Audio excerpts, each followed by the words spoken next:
Hoje nós vamos caminhar juntos por um dos temas mais intrigantes da Bíblia. Gog, Magog e a última grande batalha.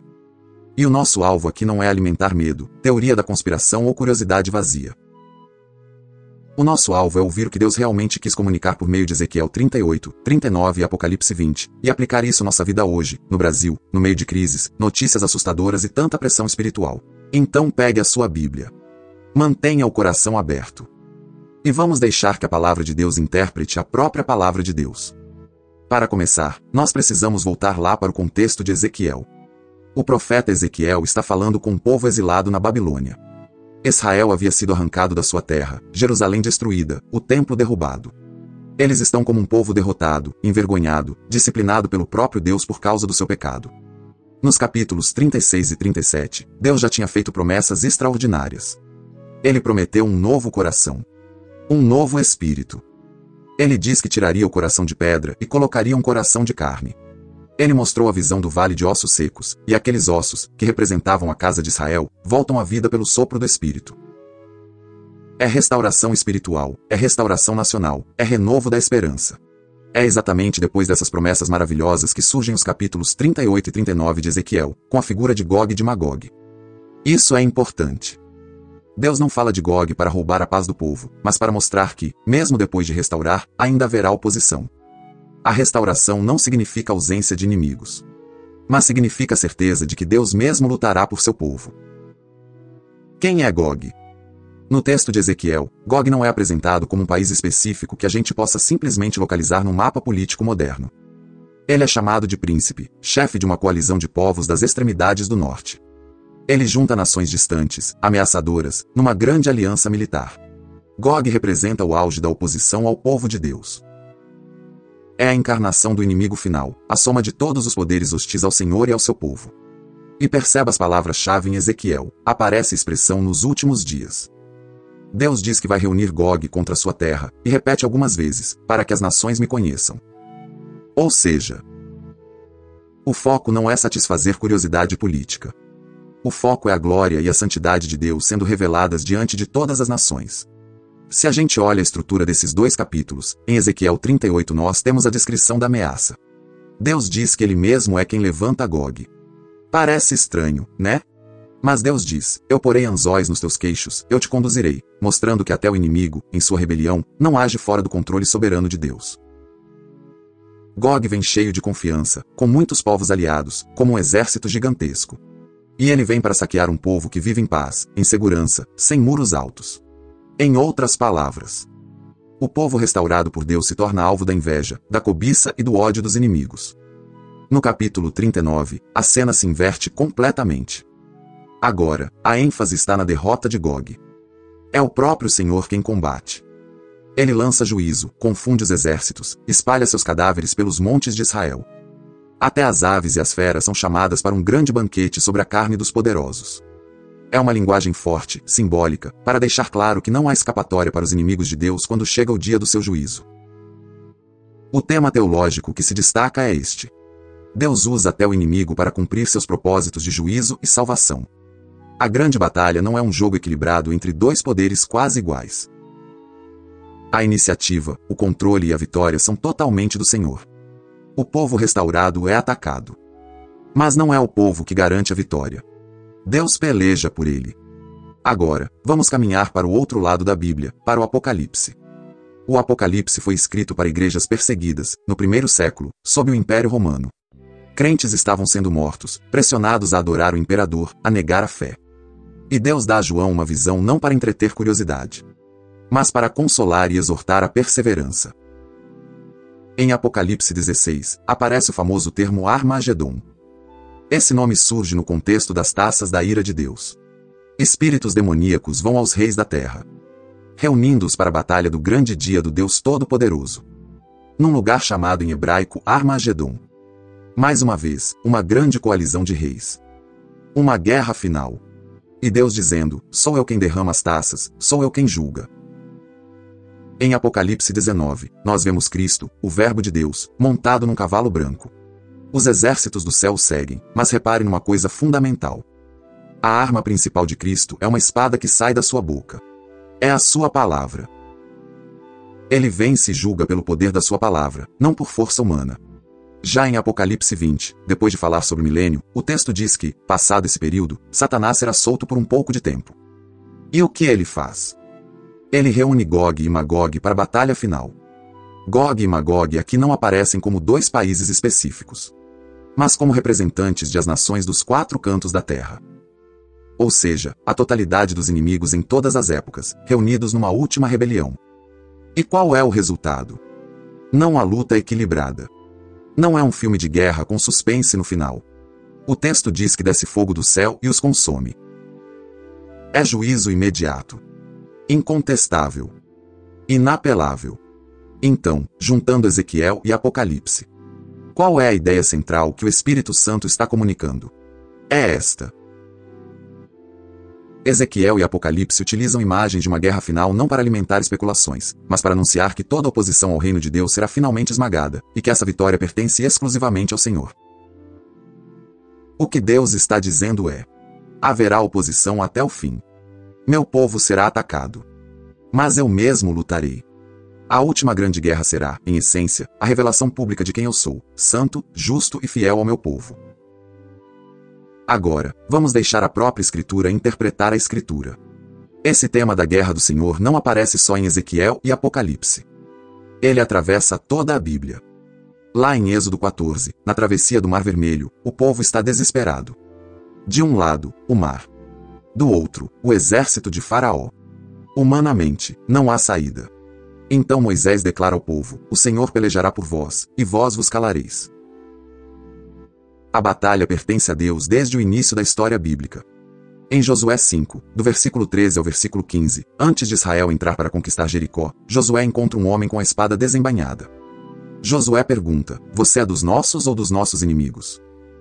E ele responde: não, eu venho agora como príncipe do exército do Senhor. Josué então se prostra, tira as sandálias, porque aquele lugar era santo. O que essa cena nos mostra? Que a verdadeira guerra por trás de todas as guerras é espiritual. E que o exército que realmente importa é o exército do Senhor. No Salmo 2. As nações se enfurecem. Os reis da terra conspiram contra o Senhor e contra o seu ungido. Eles dizem: rompamos os seus laços, sacudamos de nós as suas algemas. É um complô mundial contra Deus. Mas o Salmo diz que aquele que habita nos céus ri. Ele zomba deles e afirma: eu constituí o meu rei em Sião, meu santo monte. Todas as tentativas humanas de derrubar o governo de Deus são inúteis. Perceba, então. De Êxodo até Apocalipse. A batalha nunca é simplesmente Israel contra Egito. Davi contra Golias. Igreja contra Império Romano. A batalha é sempre, em última análise, o Senhor afirmando seu reinado contra toda rebelião. Voltando a Gog. Em Ezequiel 38 e 39, esse inimigo é coletivo, simbólico. Ele reúne muitos povos. Não é para a gente pegar um mapa e ficar tentando encaixar nome por nome em nações modernas. Mas para entendermos. Gog representa o conjunto dos poderes que se levantam contra Deus e seu povo. No Apocalipse, esse inimigo aparece com outros nomes e figuras. A besta. O falso profeta. Babilônia. Em Apocalipse 17 e 18, Babilônia é descrita como um império idólatra e opressor que seduz as nações. Que se embriaga com o sangue dos santos. Que vive no luxo à custa da injustiça. Babilônia é a forma histórica de Gog em cada geração. Quando chegamos em Apocalipse 20, e o texto fala de Gog e Magog reunindo as nações dos quatro cantos da terra. A mensagem é: todos esses inimigos, de todas as épocas. Todos os impérios, sistemas, ideologias, perseguições. Tudo isso está sendo resumido numa última rebelião. Gog e Magog não são, necessariamente, dois povos específicos, mas um símbolo da totalidade dos rebeldes. E o tal do Armagedon? Armagedon provavelmente faz alusão à região de Megido. Um lugar em Israel que foi cenário de grandes batalhas históricas. Para o israelita, Megido era sinônimo de confronto decisivo. De momento crítico. Então, quando o Apocalipse fala de Armagedon, a ênfase não está em você localizar um ponto específico no mapa moderno, mas em entender. Haverá um confronto final. Haverá um acerto de contas definitivo entre o Deus Santo e toda a rebelião. Quando olhamos para outras passagens claras sobre o fim, como Mateus 24, Primeira aos Tessalonicenses capítulos 4 e 5. Segunda aos Tessalonicenses capítulos 1 e 2. O que é que essas porções enfatizam? Elas falam da vinda de Cristo, do juízo, da ressurreição, da consolação dos santos. E não trazem um mapa detalhado de batalhas, com datas e nomes de países. A ênfase bíblica é: estejam preparados, estejam vigilantes, sejam fiéis. Não é, descubram cada símbolo, acertem cada teoria. E como Cristo cumpre essa guerra final? Em Colossenses 2, versículo 15, Paulo diz que na cruz Cristo despojou os principados e potestades, expondo-os publicamente, triunfando sobre eles. Isso significa que, de forma decisiva, a vitória já foi conquistada na cruz. Em 1 aos Coríntios 15, do versículo 24 ao versículo 28, Paulo diz que Cristo reina até que tenha posto todos os inimigos debaixo dos seus pés. E que o último inimigo a ser destruído é a morte. Ou seja, a história caminha para esse momento em que não haverá mais nenhum resquício de rebelião, nem de sofrimento, nem de morte. Em Apocalipse 19, como já vimos, a arma de Cristo é a sua palavra. Ele pisa o lagar do furor da ira de Deus Todo-Poderoso. A mesma mão ferida pelos pregos é a mão que agora executa o juízo justo. Ezequiel e Apocalipse convergem. É o próprio Deus, em Cristo, quem luta e vence. Agora, meu irmão, minha irmã, nós precisamos fazer a pergunta que realmente importa. E daí? O que tudo isso tem a ver com a minha vida hoje? Porque não adianta a gente encher a cabeça de detalhes sobre Gog, Magog, Armagedon, milênio. Se isso não transformar a nossa maneira de viver, de lidar com o medo, com o pecado, com a pressão do dia a dia. Primeira coisa. Esse texto corrige o nosso medo do fim dos tempos. Muitos crentes brasileiros vivem paralisados por notícias de guerra, por crises políticas, por teorias conspiratórias nas redes sociais. Qualquer notícia de conflito internacional já vira vídeo dizendo: é Gog, é Magog, começou Armagedon. Meu querido, minha querida, o texto bíblico nos chama da curiosidade para a confiança. Em vez de gastarmos energia tentando adivinhar qual nação é Gog, o chamado é para conhecermos quem é o Senhor da história e firmarmos o nosso coração nele. Se você está em Cristo, você já pertence ao povo que Deus prometeu defender até o fim. Sua segurança não está na estabilidade do país, nem na força das forças armadas, nem na eleição do seu candidato preferido. A sua segurança está na fidelidade do Cordeiro que já venceu. Então, quando chegar até você aquele áudio assustador no aplicativo de mensagem, aquele vídeo dizendo que agora vai, que acabou tudo, lembre-se de Ezequiel e de Apocalipse. Sim, haverá uma última batalha. Mas a palavra de Deus não foi escrita para você viver em pânico, e sim para você viver em preparo e em confiança. Segunda aplicação. Vida de santidade em tempo de guerra espiritual. Se a última grande guerra é Deus expondo e destruindo o mal, então viver hoje em pecado voluntário é alinhar-se, em miniatura, com o lado derrotado. É forte dizer isso, mas é verdade.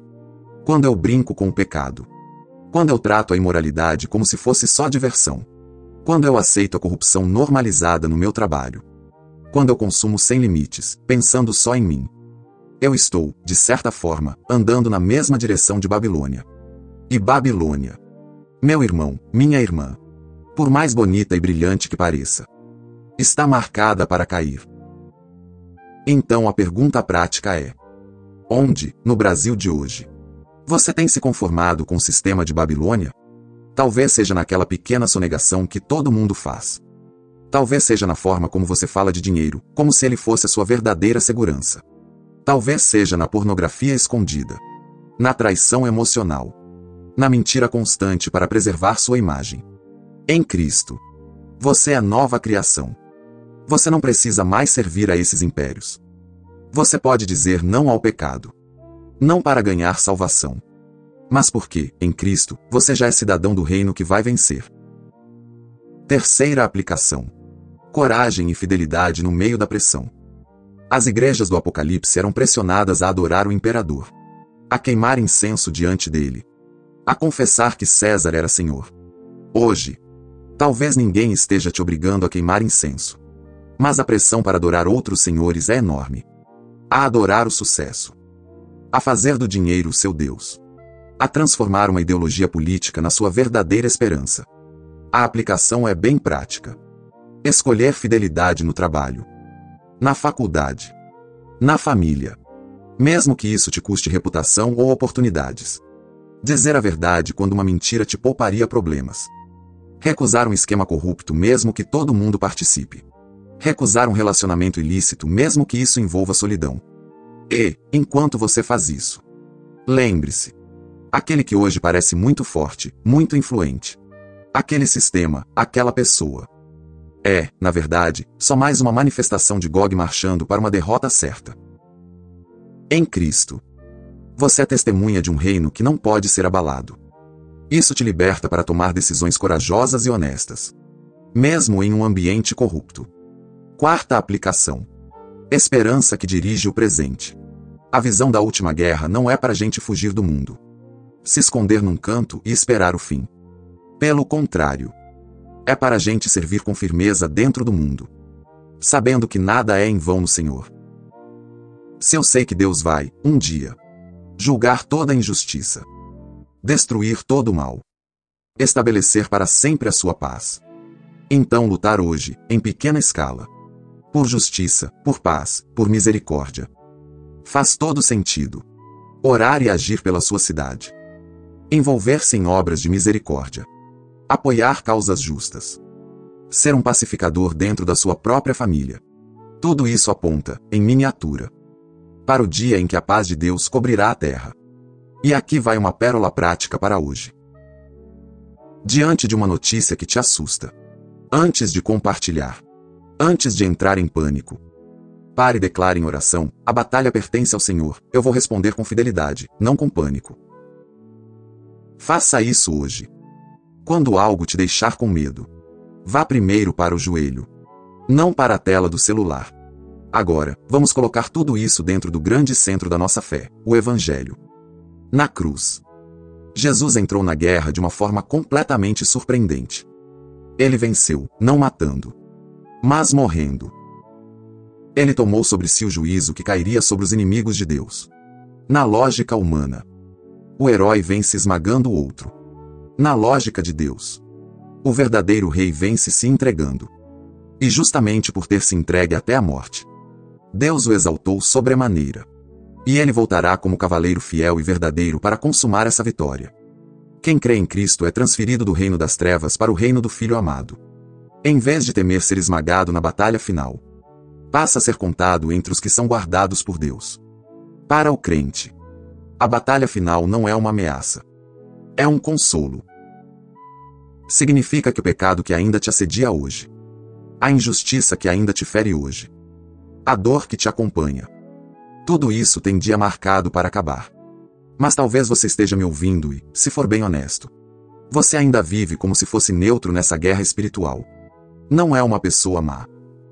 Não odeia Deus abertamente. Até gosta de ouvir coisas espirituais. Mas vive como se Jesus fosse opcional. O texto bíblico mostra que neutralidade não existe. Ou estamos nos braços de Cristo, ou caminhando com Gog. Ou somos cidadãos do reino que não pode ser abalado, ou estamos investindo a vida num império que será derrubado. Por isso, hoje, há um convite para você. Arrependa-se da autossuficiência. Reconheça que sozinho você não suporta o juízo de Deus. E se refugie em Jesus, o único que já venceu. Arrependimento não é só chorar. É mudar de mente. É confessar que você estava indo na direção errada. É entregar o controle da sua vida nas mãos de Cristo. E quando você faz isso, em Cristo, você passa de inimigo a filho, de soldado derrotado a coerdeiro com o rei. E você que já é crente, como pode responder, na prática, a essa palavra hoje? Primeiro, respondendo com oração. Pedindo que Deus alinhe o seu coração com o coração dele. Para você amar o que ele ama. Odiar o que ele odeia. Ter nojo do pecado. E compaixão pelos perdidos. Segundo, respondendo com obediência. Escolha hoje, não amanhã, hoje. Um passo concreto de fidelidade em uma área onde você tem cedido ao sistema de Babilônia. Pode ser uma conversa que você precisa ter. Um pedido de perdão que você tem evitado. Um hábito oculto que precisa ser confessado e abandonado. Terceiro, respondendo com esperança ativa. Olhe ao seu redor, na sua igreja, na sua família, e encontre alguém que vive dominado pelo medo do futuro. Encoraje essa pessoa. Compartilhe com ela o que você aprendeu hoje sobre a vitória final de Deus. Ore com ela. Seja um mensageiro da esperança do reino. Nós estamos chegando ao final. E eu quero, antes de orar, deixar muito clara a verdade central do que vimos hoje. A verdade central é esta: a última grande guerra da história não será decidida por exércitos humanos, mas pela manifestação plena da vitória que Cristo já conquistou na cruz. Toda oposição ao reino de Deus será esmagada. E o povo de Deus será preservado, não pela sua própria força, mas porque o Senhor peleja por ele. A pérola do dia.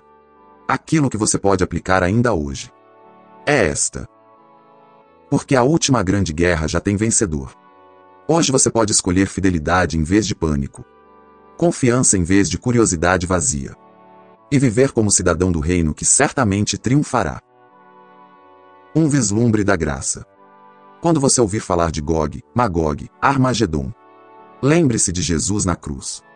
Aparentemente fraco, aparentemente derrotado. Ali, ele já estava vencendo os principados e potestades. O mesmo Cristo que se entregou por amor. É o Cristo que virá para julgar e restaurar todas as coisas. Nele, juízo e misericórdia se encontram. Justiça e graça se beijam. E agora, eu quero te convidar a orar comigo. Se você puder, onde estiver, feche seus olhos um instante. Incline o seu coração diante do Senhor. Senhor, obrigado porque a batalha pertence a Ti. Obrigado porque, em Jesus, nós já sabemos quem vence no final. Nós confessamos o nosso medo. Confessamos a nossa curiosidade doentia. Confessamos o nosso apego aos impérios deste mundo. Tem misericórdia de nós, Senhor. Perdoa quando damos mais atenção a teorias e notícias do que a Tua palavra. Perdoa quando nos alinhamos, na prática, com Babilônia, com sistemas de injustiça, com pecados que o Senhor já declarou derrotados. Enche-nos do Teu Santo Espírito, para vivermos como cidadãos do Teu reino, firmes, santos e cheios de esperança, no meio de um mundo em guerra. Ajuda-nos a olhar para a cruz e lembrar que ali a vitória foi garantida. Ajuda-nos a olhar para a Tua segunda vinda e lembrar que nenhum sofrimento é para sempre, que toda lágrima será enxugada, que a morte será destruída. Guarda o Teu povo no Brasil, em meio a crises políticas, econômicas, morais. Dá-nos coragem para viver a verdade do Evangelho, para rejeitar a corrupção, para amar os inimigos, para anunciar Cristo com ousadia.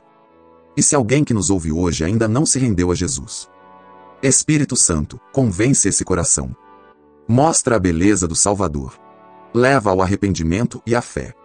Nós oramos confiando, não em nossa força, mas no nome que está acima de todo nome, o nome de Jesus. Amém. Que o Senhor te guarde no meio de todas as batalhas. E que, lembrando que a última grande guerra já tem vencedor, você viva hoje com fidelidade, confiança e esperança. Em Cristo, você já faz parte do reino que certamente triunfará. Se você ainda está me ouvindo agora, isso significa algo muito profundo. A maioria das pessoas já fechou o vídeo. A maioria já correu para o próximo conteúdo rápido, para a próxima distração de 15 segundos. Mas você ficou. E o fato de você ter ficado me diz que o seu coração não está apenas curioso. Ele está faminto. Você faz parte de um remanescente que não se satisfaz com a superfície, mas que anseia pela profundidade da soberania de Deus, como recompensa pela sua perseverança. Eu preparei algo especial. Nós acabamos de falar sobre Gog, Magog e a grande batalha final. Falamos sobre como Deus vence no futuro. Mas, para que a sua fé seja inabalável hoje, eu quero te levar para uma viagem no tempo.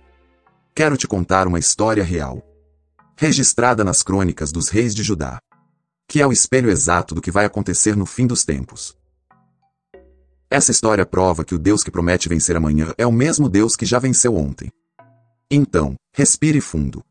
Desconecte-se das distrações ao redor. E vamos caminhar juntos para o Vale de Beraca. Abra sua Bíblia, ou apenas ouça com atenção, o relato de 2 Crônicas, capítulo 20. O cenário é Jerusalém. O rei é Josafá, um homem que buscava Deus, mas que estava prestes a enfrentar o pior pesadelo de qualquer governante. Imagine o dia começando normal em Jerusalém. O comércio abrindo, as crianças brincando, os sacerdotes no templo. De repente, chegam mensageiros correndo, cobertos de poeira, com os olhos arregalados de terror.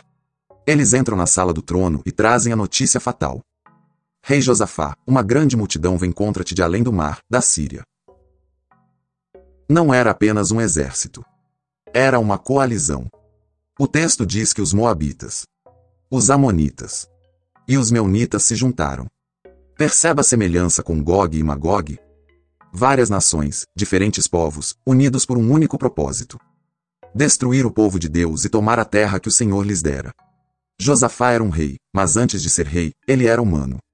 E a Bíblia, na sua honestidade brutal, diz no versículo 3. Então Josafá teve medo. O medo é a reação natural quando olhamos para o tamanho do problema. Talvez você esteja sentindo esse medo hoje. Mas o que diferencia um homem de Deus não é a ausência de medo. É o que ele faz com esse medo. Josafá não correu para os generais. Ele não enviou embaixadores para fazer um acordo de paz humilhante. Ele não mandou construir muros mais altos nem cavar trincheiras. O texto diz que ele decidiu buscar ao Senhor e apregou um jejum em todo Judá. A nação parou. Imagine o silêncio nas ruas. As lojas fecharam. O povo começou a subir para o templo. E aqui está um detalhe que me emociona. O versículo 13 diz que todo Judá estava em pé diante do Senhor, como também as suas crianças, as suas mulheres e os seus filhos. As famílias estavam lá. Pais segurando a mão de seus filhos pequenos, sabendo que, se Deus não interviesse, aquelas crianças seriam as primeiras vítimas da espada inimiga. No meio daquela multidão angustiada, Josafá levanta a voz. E ele faz uma das orações mais poderosas de toda a Escritura. Ele começa exaltando a soberania de Deus. Ele lembra o que Deus fez no passado. Mas o clímax da oração está no versículo 12. Guarde essas palavras no seu coração. Josafá diz: porque em nós não há força para resistirmos a essa grande multidão que vem contra nós, e não sabemos o que fazer. Porém os nossos olhos estão postos em ti. Essa é a chave da vitória na guerra espiritual. É a confissão de falência humana e a declaração de confiança divina. Não sabemos o que fazer, mas os nossos olhos estão em ti. Quantas vezes nós tentamos resolver nossos Gogs e Magogs com nossa própria esperteza? Josafá nos ensina que a rendição é o primeiro passo para a conquista. E então, o sobrenatural acontece. No meio da congregação, o Espírito do Senhor veio sobre um homem chamado Jaziel. Ele era um levita, um descendente de Asaf. Ele não era o rei, não era o sumo sacerdote, era um servo. Mas Deus usa quem está disponível. Jaziel levanta a voz e profetiza. E o que ele diz ecoa através dos séculos até chegar no seu ouvido agora. Versículo 15. Não temais, nem vos assusteis por causa desta grande multidão, pois a peleja não é vossa, mas de Deus. Essa é a teologia da batalha final. Em Ezequiel, Deus diz: eu trarei Gog, eu julgarei. No Apocalipse, Cristo pisa o lagar sozinho. E aqui, Deus diz: a peleja não é vossa. No versículo 17 ele reforça: neste encontro, não tereis de pelejar, tomai posição, ficai parados e vede o salvamento que o Senhor vos dará.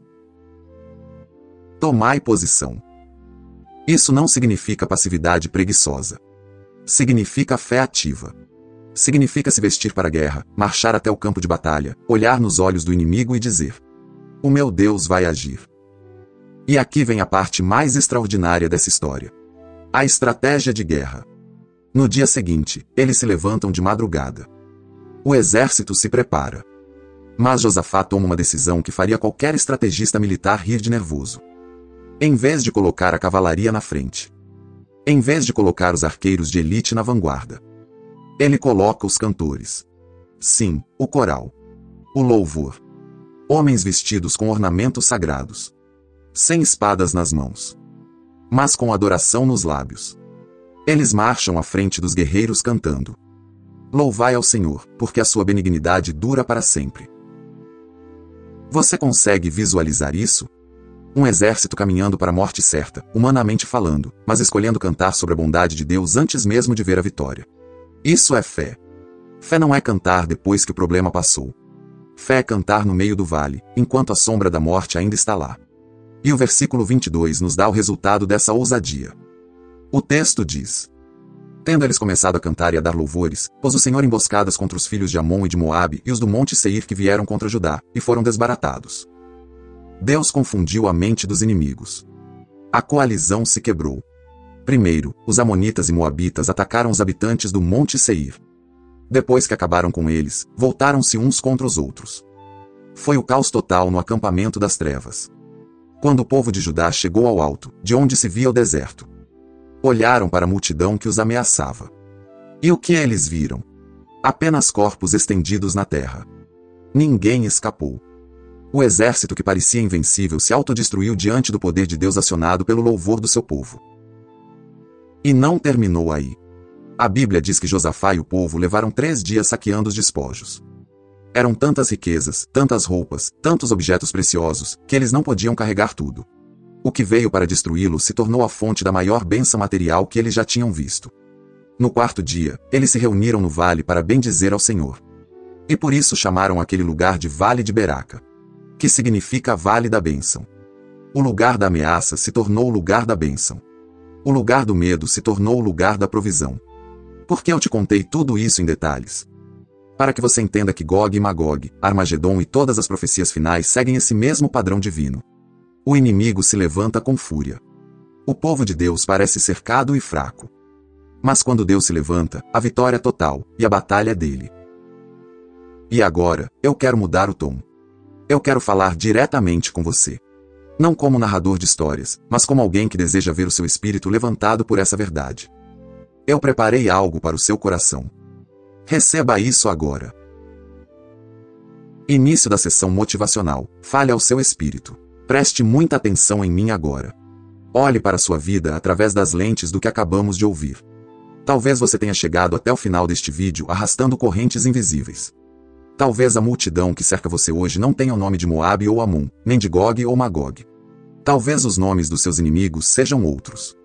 Talvez o seu inimigo se chame ansiedade crônica, que te acorda às 3 da manhã com o coração acelerado e a mente gritando que algo terrível vai acontecer. Talvez o seu inimigo se chame crise financeira, e você olha para as contas, olha para o saldo, e a matemática simplesmente não fecha, e o medo do futuro te paralisa. Talvez o seu inimigo se chame passado, uma voz constante te lembrando dos seus erros, das suas falhas, dizendo que você não é digno, que você é uma fraude, que Deus nunca poderia usar alguém como você. Ou talvez o inimigo seja um diagnóstico médico, uma crise no casamento, um filho rebelde, ou a solidão profunda. Eu não sei qual é o nome da sua coalizão. Mas eu sei o nome do seu Deus. E eu estou aqui para te dizer, com a autoridade da palavra que não falha. A batalha não é sua. Escute o que o Espírito Santo quer ministrar no seu interior agora. Você não foi criado para viver acovardado. Você não é um acidente biológico vagando num planeta condenado à destruição. Você não é definido pelo que dizem a seu respeito nas redes sociais, nem pelo que o seu chefe pensa de você, nem mesmo pelo que você pensa de si mesmo nos dias ruins. Você é quem Deus diz que você é. E Ele diz que você é filho. Ele diz que você é herdeiro. Ele diz que você é a menina dos olhos dele. Ele diz que, em Cristo, você é mais que vencedor. Levante a sua cabeça. O inimigo tem trabalhado horas extras para te convencer de que não há saída. Ele quer que você olhe para o tamanho do exército e esqueça do tamanho do trono. O medo é um mentiroso. O medo é um falso profeta que prega um futuro onde Deus está ausente. Mas Deus nunca está ausente. Você acha que Deus te trouxe até aqui para te envergonhar?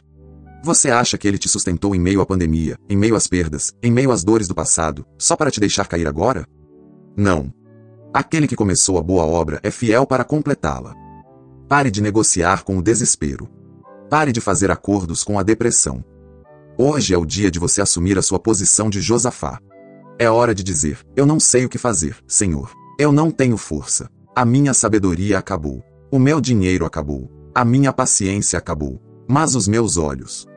os meus olhos estão em ti. E sabe o que acontece quando você faz isso? O céu se move. Quando você tira os olhos do problema e coloca na promessa, a atmosfera muda. Quando você começa a adorar no meio da guerra, você confunde o inferno. O diabo não sabe o que fazer com um crente que canta enquanto sangra. O diabo não sabe como parar alguém que, mesmo com lágrimas no rosto, levanta as mãos e diz, ainda assim, eu louvarei. Essa é a sua arma secreta. O louvor não é negação da realidade. O louvor é a imposição de uma realidade superior sobre a sua circunstância. Eu profetizo sobre a sua vida agora. O seu vale de aflição vai se transformar no seu vale de Beraca. Onde houve vergonha, haverá dupla honra. Onde houve escassez, haverá testemunho de provisão. Onde houve guerra, haverá uma paz que excede todo o entendimento. Não desista da sua família. Não desista do seu chamado. Não desista da sua santidade. O mundo lá fora pode estar caminhando para o caos de Gog e Magog. Mas você pertence a um reino inabalável. A Babilônia vai cair. Os sistemas corruptos vão ruir. As ideologias vão passar. Mas a palavra do Senhor permanece para sempre. E você está firmado nessa palavra. Sinta as suas forças sendo renovadas agora. Isaías 40 diz que ele dá força ao cansado e multiplica as forças ao que não tem nenhum vigor. Os jovens se cansam, os fortes caem. Mas os que esperam no Senhor renovam as suas forças. Eles sobem com asas como águias. Comece a bater as suas asas espirituais. Saia desse chão de autopiedade. Saia dessa lama de vitimismo. Você tem o DNA do leão da tribo de Judá. Rugiu o leão, quem não temerá? Você tem um propósito específico nesta geração. Deus não te colocou no Brasil, neste tempo de crise, por acaso. Você é a luz em meio às trevas. Você é sal em meio à podridão. A sua voz é necessária. A sua oração move montanhas. A sua vida importa para o céu. Então, saia deste vídeo diferente de como você entrou. Enxugue essas lágrimas de derrota. Se for para chorar, que sejam lágrimas de gratidão antecipada. Endireite a coluna. Olhe para o futuro não com terror, mas com expectativa. A batalha final já tem vencedor. E porque ele venceu, você também vence. Não pela sua força. Não pela sua justiça própria. Mas pelo sangue do Cordeiro e pela palavra do seu testemunho. Vá viver a sua vida com coragem. Ame com ousadia. Perdoe com rapidez. Trabalhe com excelência. Pregue com paixão. E quando o medo bater a porta, mande a fé atender e diga: desculpe, aqui só mora a vitória de Cristo. Você é amado. Você é guardado. Você é escolhido. E o Senhor dos Exércitos está com você. O Deus de Jacó é o seu refúgio. Nada, absolutamente nada, pode te separar do amor de Deus que está em Cristo Jesus. Receba essa força. Caminhe nessa verdade. E seja, a partir de hoje, um sinal vivo da vitória de Deus na terra. Que Deus te abençoe poderosamente.